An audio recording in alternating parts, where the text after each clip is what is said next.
Have you ever paid more for a cup of coffee than you wanted to? Maybe dropped $100 on concert tickets and felt a bit silly afterwards? Well, imagine selling your house, your business, and everything you own for a single flower bulb. Not a garden, not a lifetime supply, just one bulb. That's exactly what happened in 17th century Holland, and it kicked off 400 years of humanity making the exact same mistake over and over again. Welcome to Tulip Mania, the world's first recorded investment disaster. And trust me, it's a story that's going to make your worst financial decision look like genius-level thinking. Let's set the scene. It's the early 1600s, and the Netherlands is absolutely crushing it economically. While the rest of Europe is busy tearing itself apart in the 30 Years' War, the Dutch are out there building a trade empire that would make today's tech giants jealous. The Dutch East India Company is printing money. Amsterdam is becoming the financial capital of the world.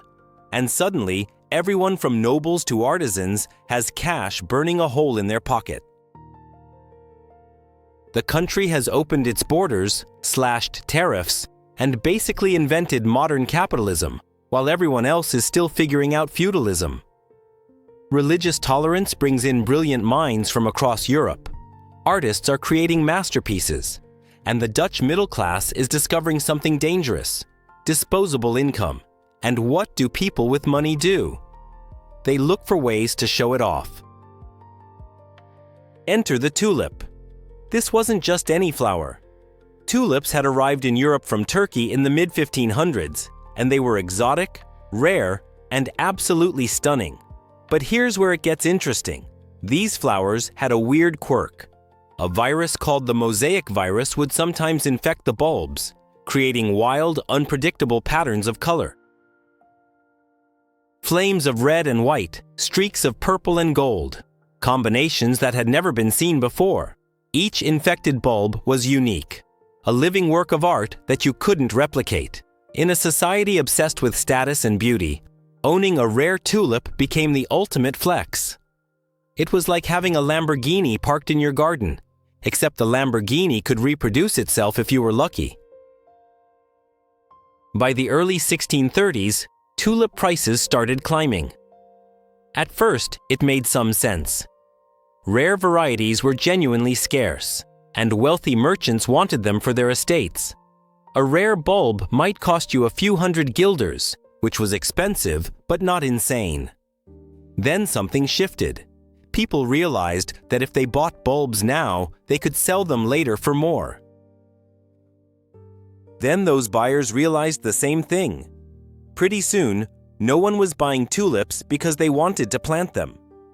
They were buying them because they thought the next person would pay even more. Sound familiar? It should, because this is the exact same psychology that would later fuel every bubble from the South Sea Company to your cousin's NFT portfolio. The speculation went completely off the rails by 1636. We're talking prices that would make you think someone made a typo in the historical records. A single bulb of the Semper Augustus variety, one of the most coveted, could fetch 6,000 guilders. To put that in perspective, a skilled craftsman earned about 250 guilders per year.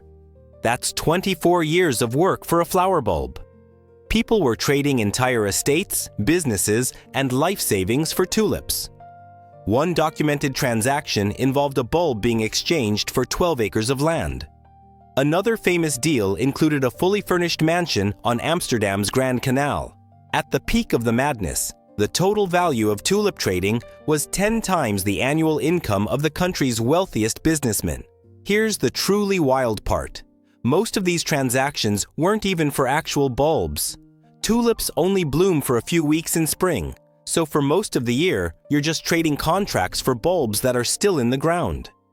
This created a futures market where people were buying and selling promises of tulips they'd never seen, using money they didn't have, betting on prices that made absolutely no rational sense. Taverns became impromptu trading floors where farmers, weavers, and bakers would gather to speculate on tulip contracts. The entire economy became infected with tulip fever. Normal people quit their jobs to become full-time tulip traders. Everyone had a story about someone who turned 100 guilders into 10,000 overnight. And then, in February 1637, someone blinked. At an auction in Haarlem, a standard sale of tulip bulbs failed to attract buyers at the expected prices.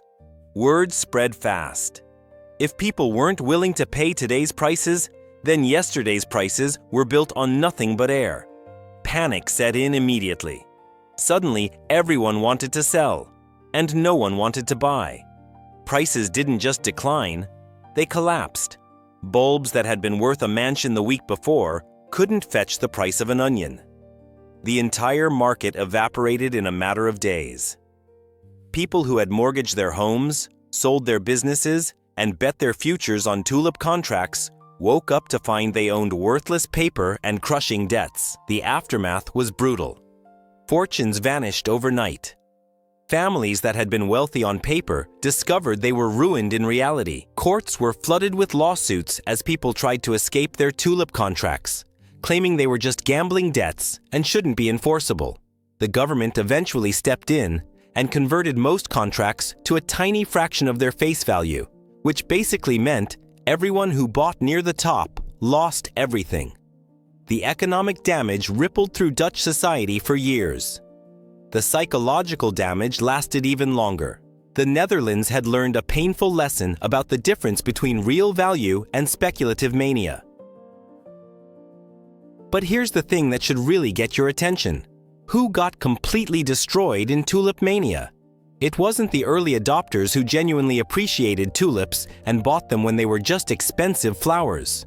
It wasn't even the early speculators who got in when prices first started climbing. The people who lost everything were the ones who arrived late to the party, the ones who heard stories about their neighbors getting rich and thought they couldn't afford to miss out. They were the ones who bought at 1,500 guilders, then 3,000, then 5,000, convinced that prices would keep climbing forever because they always had. They were the victims of FOMO 4 centuries before we invented the acronym. So what's the lesson here? It's simple and it's timeless. When everyone around you is getting rich from something, when prices have already gone vertical, when people are quitting their jobs to trade full-time, and when the asset's value has completely detached from any rational justification, you're not looking at an opportunity. You're looking at the late stage of a bubble. And the late stage is where fortunes are lost, not made. The Dutch learned this with tulips in 1637.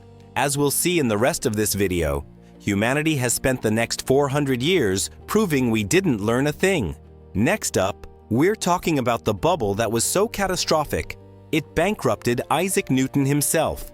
Yes, that Newton. Turns out, calculating gravity is easier than resisting greed. So you thought the Dutch were the only ones capable of spectacular financial self-destruction? Hold my tea, says Britain, because exactly 83 years after tulip mania taught the world absolutely nothing, the British decided to one-up the Dutch with a disaster so epic, so magnificently stupid, that even Isaac Newton, the smartest man alive, lost the equivalent of £268 million in today's money. This is the South Sea Bubble. And it's proof that intelligence and financial wisdom are two completely different things. If Newton couldn't resist the siren call of easy money, what chance do the rest of us have? Let's rewind to 1711. Britain has just spent decades fighting expensive wars, and the national debt is absolutely crushing the government. We're talking about tens of millions of pounds in debt, which in the early 1700s might as well have been $1 trillion. Someone in Parliament has a brilliant idea. Let's create a company that will take over this debt. And in exchange, we'll give them a monopoly on trade with Spain's colonies in South America. The theory was simple. South America was supposedly overflowing with gold, silver, and riches beyond imagination. This company, called the South Sea Company, would make so much money trading with these wealthy colonies that paying off Britain's debt would be pocket change. Parliament loved it. Investors loved it, and the South Sea Company was born. There was just one tiny problem. Actually, it wasn't tiny. It was enormous. Spain had absolutely no intention of letting Britain trade freely with its colonies. When the War of Spanish Succession ended in 1713 with the Treaty of Utrecht, Britain's grand trade monopoly turned out to be permission to send exactly one ship per year for general trade, plus the delightful privilege of importing 4,800 slaves annually to Spanish plantations. That's it. That was the monopoly everyone was so excited about. The company's actual ability to generate profit was somewhere between pathetic and non-existent. But here's the thing about speculative bubbles. Reality is optional, at least for a while. The company started offering stocks at 6% interest, which was incredible for the time.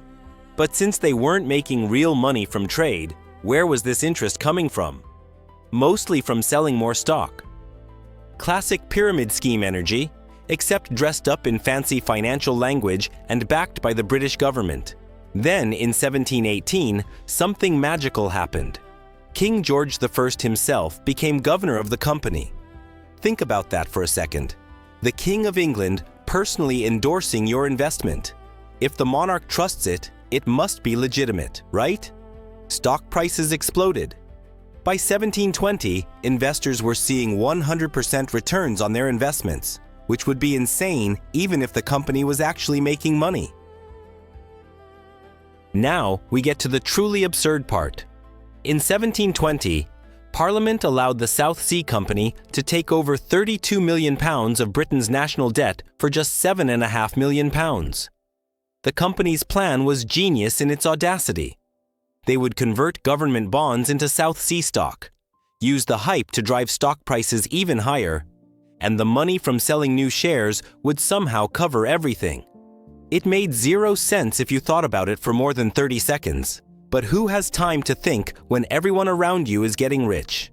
Stock prices went absolutely ballistic, from £128 per share in January 1720 to £330 in March, then £550 in May, and finally rocketing past £1,000 in August. That's nearly an 800% increase in 8 months. The streets of London went completely mad with speculation. Every level of British society, from nobles to servants, was throwing money at South Sea stock. People mortgaged their homes, sold family heirlooms, and borrowed money they couldn't afford to lose. Even worse, the South Sea Company directors started a scheme where they'd lend you money to buy their stock. Read that again. They were loaning people money to buy shares in a company that had no real business, so those people could push the price even higher. Meanwhile, company insiders were bribing politicians with free shares, getting them issued at low prices so they could sell high later. The corruption was spectacular. Even members of the royal court and the king's own mistress were in on the deal. The mania spawned hundreds of copycat companies, most of them completely fraudulent. We're talking about companies promising to build perpetual motion machines, extract silver from lead, and trade in products that didn't exist. One famous company raised money for a company for carrying out an undertaking of great advantage, but nobody to know what it is. That's not a joke. Someone literally sold shares in a mystery company, raised £2,000 in a single day, and vanished forever.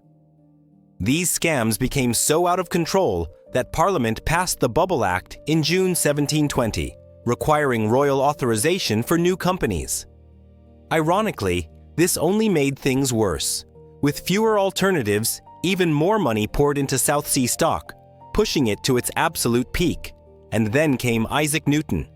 Yes, that Isaac Newton, the man who invented calculus, discovered the laws of motion and universal gravitation, and basically founded modern physics. Newton was actually smart enough to recognize the bubble early. He bought shares when they were relatively cheap, watched them climb, and sold in April 1720 for a nice profit of £7,000. He walked away a winner. But then he had to watch his friends and colleagues keep making money while he sat on the sidelines. The fear of missing out ate at him. By summer, he couldn't take it anymore. He jumped back in, buying at much higher prices near the peak. This is crucial to understand. Newton's genius couldn't protect him from basic human psychology. The smartest man in Britain saw everyone getting rich and convinced himself the party would never end. The collapse came in August 1720, and it was catastrophic. The company couldn't keep the scheme going. Too many people were trying to cash out their gains, and there wasn't enough real money to pay them. When the first major investors started selling, others panicked. Within weeks, the share price that had hit £1,000 crashed to £150. By December, it had fallen to £124. An 80% collapse that destroyed fortunes across Britain. Banks failed. Goldsmiths went bankrupt. The crisis spread internationally, coinciding with the collapse of a similar scheme in France called the Mississippi Company. The interconnected of these bubbles made the damage even worse, as investors in Amsterdam and Paris were also ruined. Newton's losses were staggering. His second investment cost him £20,000, which represented nearly his entire fortune. In today's money, that's roughly £268 million just evaporated. When asked about it later, Newton reportedly said, "I can calculate the movement of the stars, but not the madness of men." That quote should be tattooed on every investor's forehead. Brilliance in one field means absolutely nothing when you're caught in speculative mania. The aftermath was ugly. Parliament launched investigations and found massive fraud among company directors and government officials.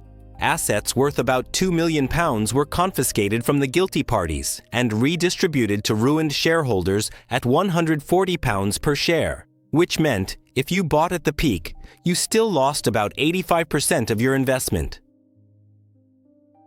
So who got destroyed in the South Sea bubble? Same story as the tulips. The early investors who bought cheap and sold before the peak did fine. Some even became wealthy. But the masses who piled in during 1720, convinced that share prices could only go up, lost everything. They were victims of hype, corruption, and their own inability to recognize that a company with almost no actual business couldn't possibly justify its valuation. They bought because everyone else was buying, because the king endorsed it, because smart people like Newton were investing. They forgot to ask the most basic question: where is the actual profit coming from? Next chapter, we're jumping forward to the year 2000, when the internet convinced an entire generation that profits were outdated thinking and eyeballs were the new currency. Spoiler alert, it didn't end well. Fast forward 280 years from the South Sea disaster, and you'd think humanity would have learned something. You'd think we'd developed immunity to speculation mania, gotten smarter about spotting bubbles, maybe evolved some kind of financial common sense. Nope. Instead, we created the internet, watched it revolutionize everything, and then proceeded to lose $5 trillion in the exact same way people lost money on tulips and fake trading companies. Welcome to the dot-com bubble, where eyeballs replaced profits. Burn rate became a badge of honor, and an entire generation discovered that new economy thinking was just old economy stupidity with a website. This one's recent enough that some of you probably remember it, and if you invested back then, you're probably still having nightmares. Let's set the stage. It's the mid-1990s, and the internet is exploding into public consciousness. In 1995, only 0.4% of the global population had internet access. By 1999, that number had rocketed to 4.1%, and the growth curve was vertical. Suddenly, everyone could see that the internet was going to change everything about how humans communicate, shop, work, and live. And they were right. The internet did change everything.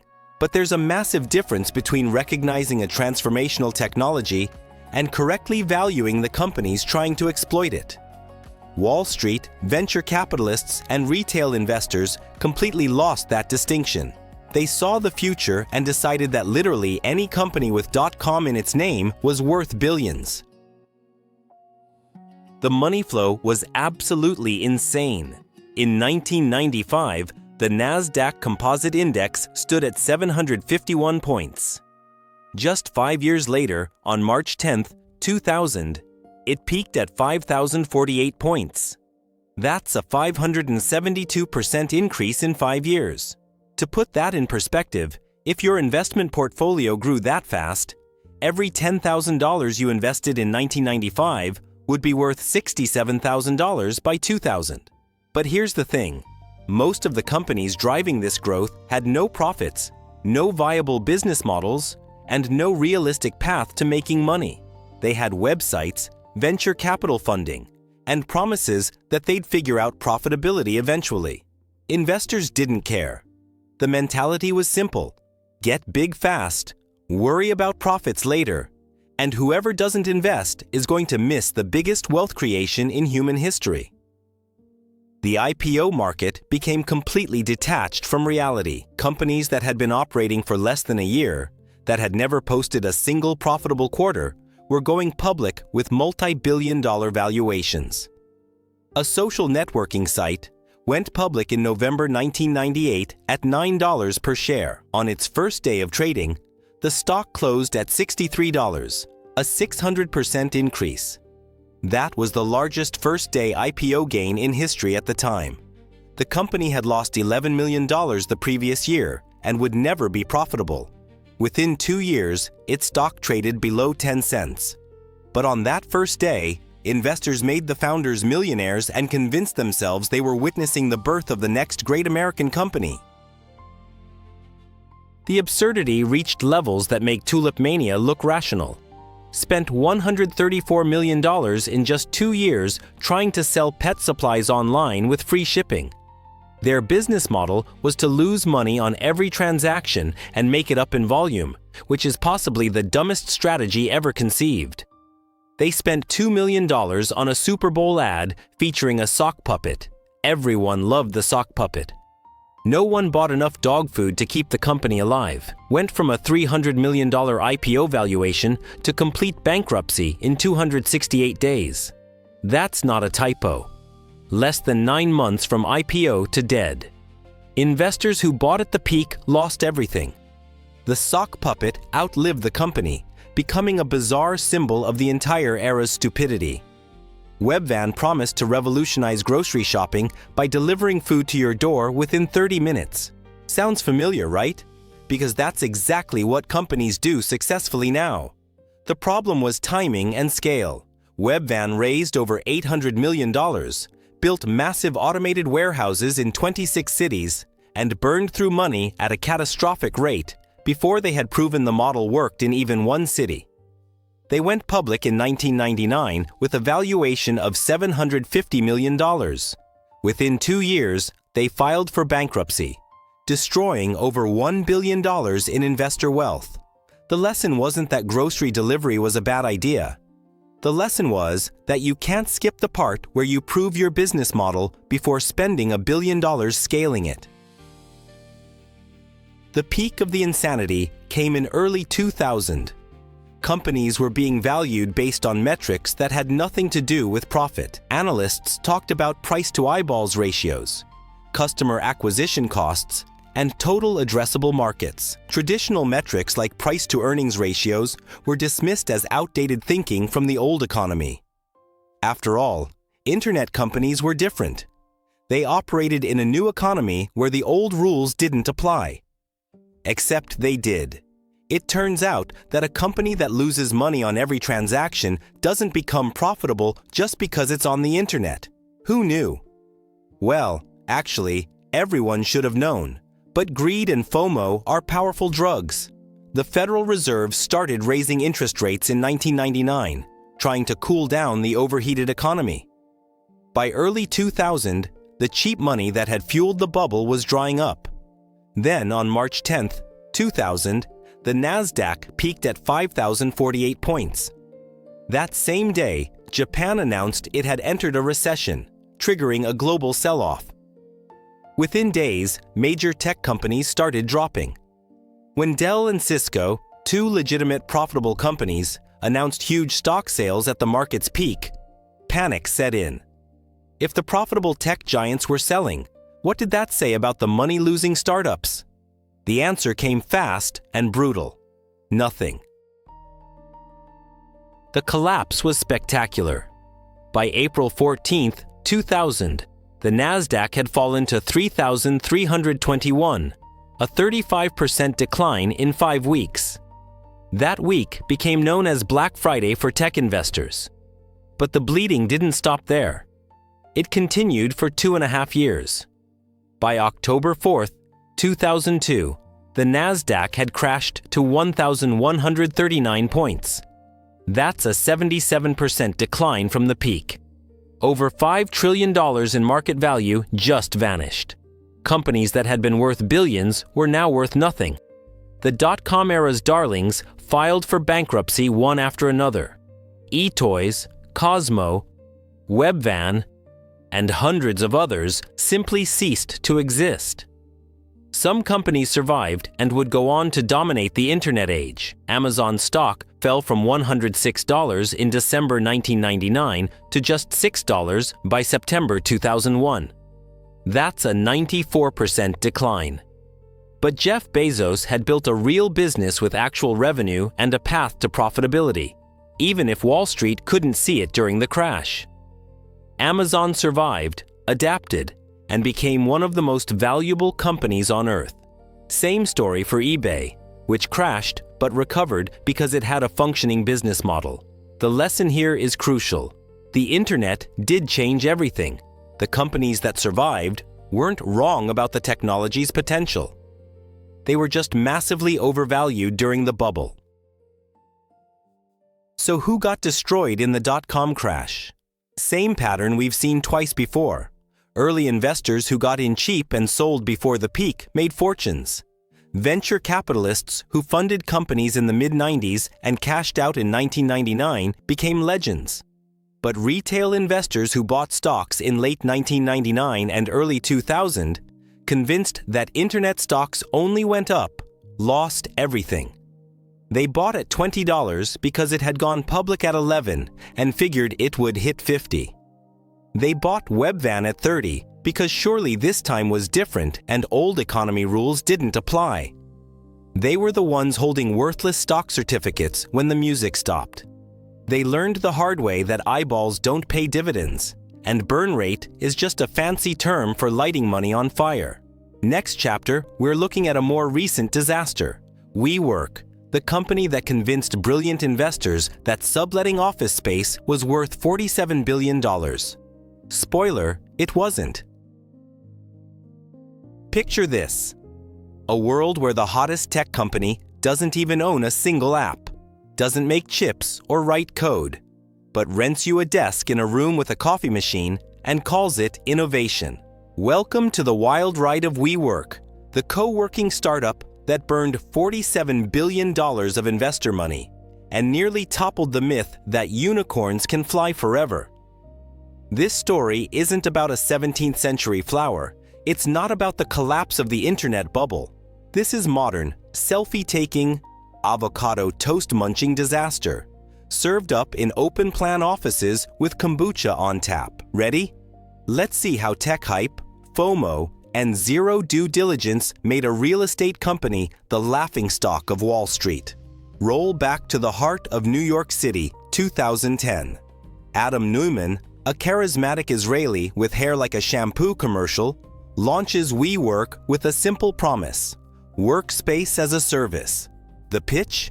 Flexible, collaborative offices where startups, freelancers, and creative types rent cool desks with art on the walls, motivational quotes, and fast Wi-Fi. But Neumann wasn't selling just office space. No, he sold a lifestyle brand, an illusion that you weren't renting a cubicle, you were joining a movement. He called it elevating the world's consciousness, which, if your thinking sounds like marketing mumbo-jumbo, you'd be right. Yet people bought it, and fast. In less than 5 years, WeWork became one of the biggest landlords in the world, even though they didn't actually own most of their buildings. Here's the business model in 4 sentences. WeWork signed long-term leases on entire office buildings, chopped them up into tiny offices, slapped a fresh coat of paint, and rented them out short-term to anyone who wanted a desk. The company paid landlords fixed rents, regardless of whether their own spaces were full or empty. This means every month, costs were absolutely locked in, but income depended on startup tenants who could vanish overnight. It's a recipe for disaster if the economy slows, but when you add the magic word tech, suddenly risk just disappears from investors' minds. By 2014, SoftBank's Masayoshi Son, famous for making bold bets, pumped in billions, convinced that WeWork was the future of work and would eat the world. Adam Neumann's personal wealth was in the billions, and young urbanites started joking that their rent was actually flowing straight into his pocket. Investors lost their collective minds. By 2019, WeWork hit a mind-boggling $47 billion private valuation. That's more than the entire New York office market had been worth just 3 years earlier. Venture capitalists and big banks fought to get a piece of the action, ignoring their own risk models. Because, what could go wrong if you glue some ping-pong tables to a lease agreement and call yourself disruptive? Meanwhile, the company hemorrhaged money. In 2018 alone, WeWork lost almost $2 billion. Yes, billion with a B. And this wasn't a one-off. Every single year, the losses grew as the company expanded into more cities and signed more leases than they could ever hope to fill.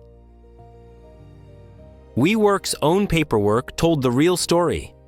The losses were so big and so persistent that some investors were shocked speechless when they got a look at the books ahead of the planned IPO. Revenue was artificially inflated with one-off deals.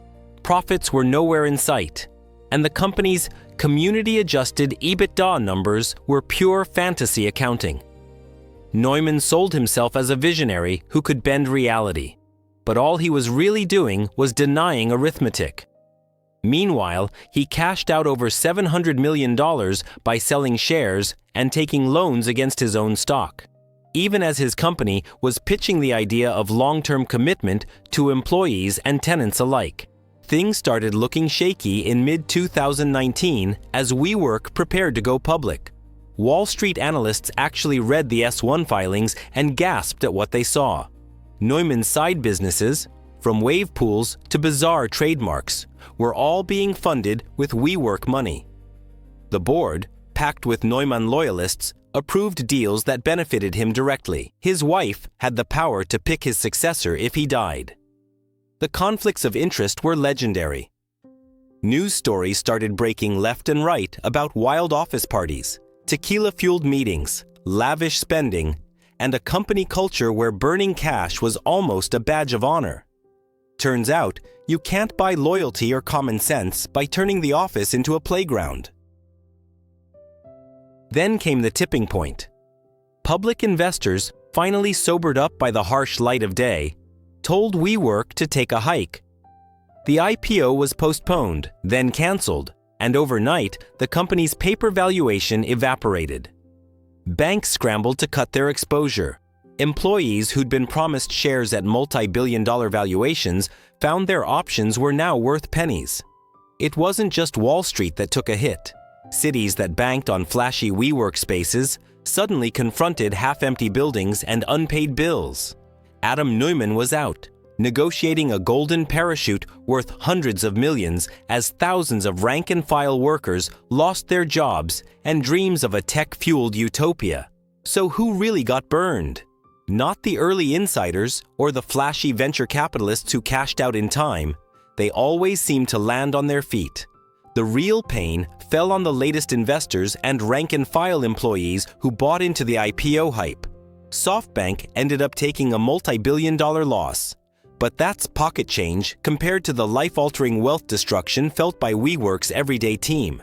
As for future unicorns, the WeWork saga is now the go-to punchline whenever an investment looks suspiciously overvalued. Maybe you're asking, couldn't someone have seen this coming? Honestly, all the signs were there. Cooking the books, ego-driven leadership, bad incentives, and a valuation built entirely on FOMO, not fundamentals. If there's one takeaway for anyone thinking of writing the next unicorn, it's this. Just because an idea has an app and a charismatic founder doesn't mean it will change the world, especially if the business model still boils down to old-fashioned real estate with a new name. The next time someone tells you you're missing out on the future of work, ask them whether that future can survive a week without venture capital. Our next story will take you even deeper into wild speculation, where fortunes are won and lost in seconds, and digital images cost more than luxury yachts. Buckle up. NFTs and crypto are waiting just around the corner. Remember the hype around digital art and cryptocurrency? In the early 2020s, these two collided in a spectacle that blew minds and wallets alike. Welcome to the Wild West of NFTs and crypto crashes, where digital images sold for millions and fortunes evaporated overnight. This chapter explores how a mix of technology, hype, and poor regulation created one of the most explosive investment disasters in recent memory. Non-fungible tokens, or NFTs, promised a revolution. They promised to make artists wealthy, collectors victorious, and investors rich by owning unique digital assets secured by blockchain technology. Unlike cryptocurrencies such as Bitcoin that are interchangeable, NFTs are unique digital certificates of ownership tied to files like images, videos, or music. But as with any shiny new thing, the rush to get in early created a speculative frenzy. Prices skyrocketed for digital art pieces that often existed only as JPEG files, raising eyebrows and greed in equal measure. Take the story of that infamous JPEG that reportedly sold for $69 million. This digital artwork was considered a masterpiece in the NFT world. But the reality is that you were buying a token linked to a file anyone could access online. It was ownership in title only, with many left wondering if it was just a bubble waiting to burst. And burst it did, with the digital art market cooling off sharply after an initial frenzy. Prices plummeted, leaving many investors holding virtually worthless files linked to expensive tokens. But it wasn't just digital art that took investors for a ride. The collapse of Terra Luna ecosystem in 2022 sent shockwaves through the crypto world, wiping out nearly $200 billion in market value. Terra Luna was a promising stablecoin project that promised stability by pegging its value algorithmically to the US dollar. When the peg failed, panic spread fast. Investors rushed to exit their positions, triggering an unstoppable cascade of losses. This implosion exposed the fragility of many crypto projects and the dangers of algorithmic stablecoins designed without sufficient safeguards. Amidst this chaos, the hedge fund Three Arrows Capital collapsed spectacularly. This crypto hedge fund had driven a massive portion of the market with aggressive leverage and risky bets. When the Terra Luna crash happened, their margin calls and liquidations spiraled out of control. Three Arrows could not meet its obligations, and the fund filed for bankruptcy, dragging down partners and lenders. This event sent a clear message that even sophisticated investors were not immune to the crypto market's wild swings and lack of transparency. The ripple effects of these crashes were devastating. Cryptocurrency prices, including Bitcoin and Ethereum, dropped to multi-year lows.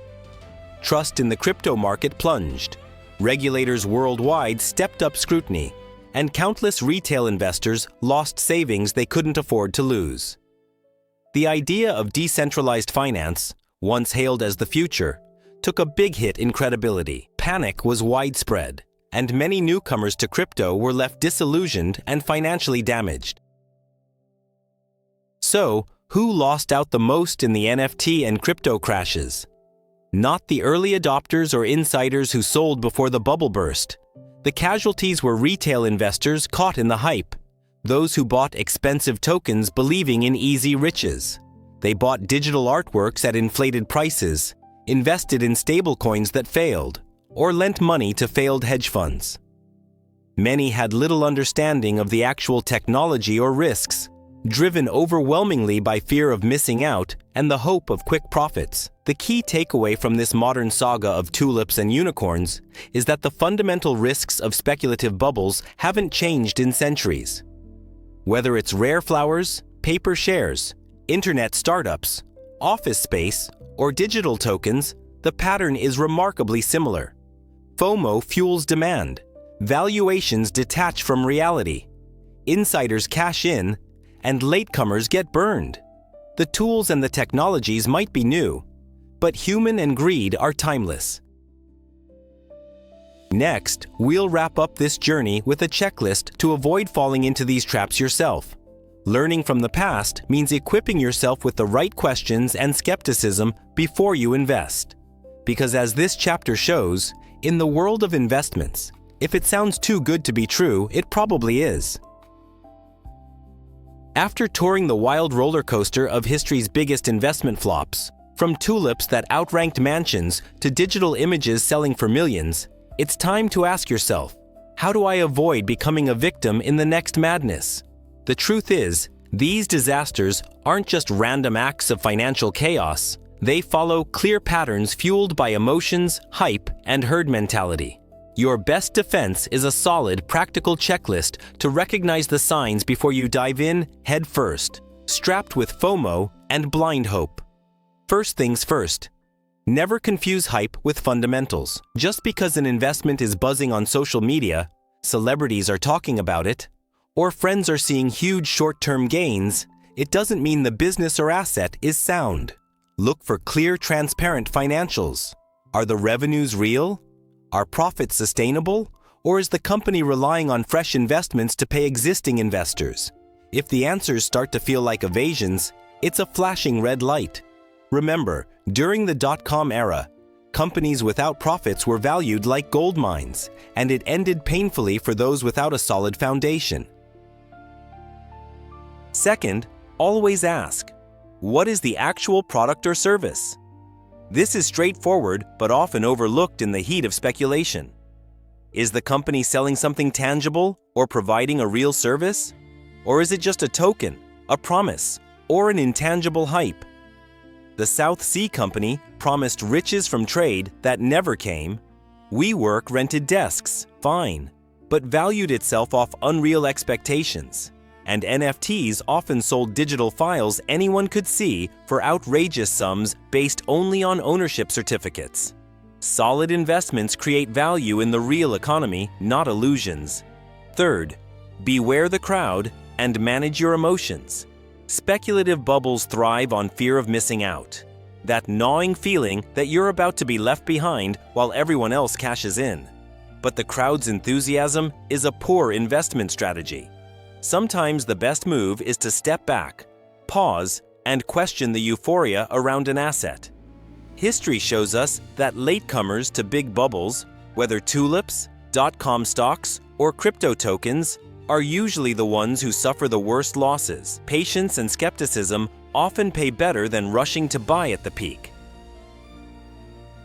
Fourth, scrutinize the leadership and governance. Who is running the company or project? Are they transparent, accountable, and trustworthy? Adam Neumann's WeWork empire crumbled not just from financial losses, but from conflicts of interest, wild spending, and self-dealing. FTX's collapse stemmed from severe mismanagement and mingling client funds with risky bets. A charismatic founder isn't a guarantee of success. In fact, unchecked ego can be a sign of trouble ahead.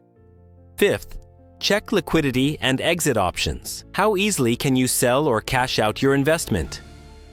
Many bubbles trap investors in assets that suddenly become illiquid or worthless when the panic starts. Tulip contracts turn to worthless paper.